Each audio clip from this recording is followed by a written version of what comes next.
Opposition to Syrian President Bashar al-Assad's regime started on the streets in March 2011.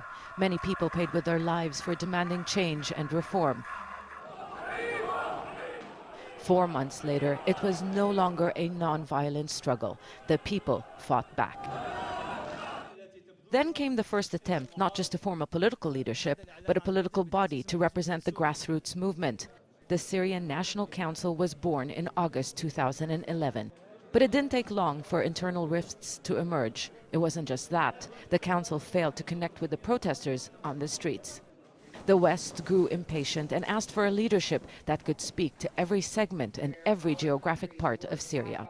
We've made it clear that the SNC can no longer be viewed as the visible leader of the opposition. They can be part of a larger opposition, but that opposition must include people from inside Syria and others who have a legitimate voice that needs to be heard.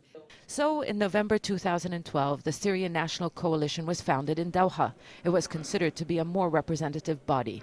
Groups from inside Syria as well as the Free Syrian Army were included. It got international support. During the Friends of Syria meeting in Morocco, it was recognized as the legitimate representative of the opposition. Despite this, the coalition faced the same problems as the council. According to its first elected leader, Muaz al-Khatib, the SNC was influenced by international and regional powers. He stepped down in protest a few months after taking office. And yet again, the politicians in exile failed to get support inside Syria and didn't lead.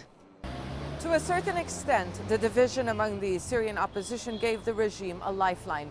The failure of the opposition's political leadership to unite the armed groups on the ground and bring it under its wing created a vacuum, and that void led to a new war.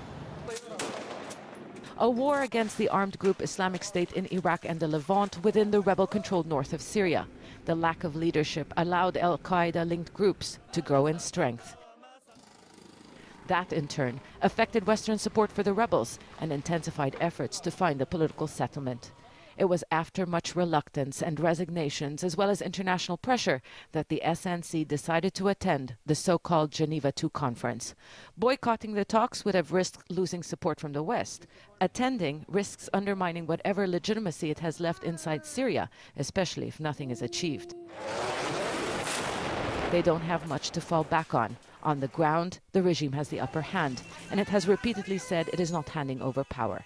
This could be the SNC's last chance to assert itself politically, because until now, it is the groups with the guns who have the influence on the ground. Zana Khudr, Al Jazeera, Beirut.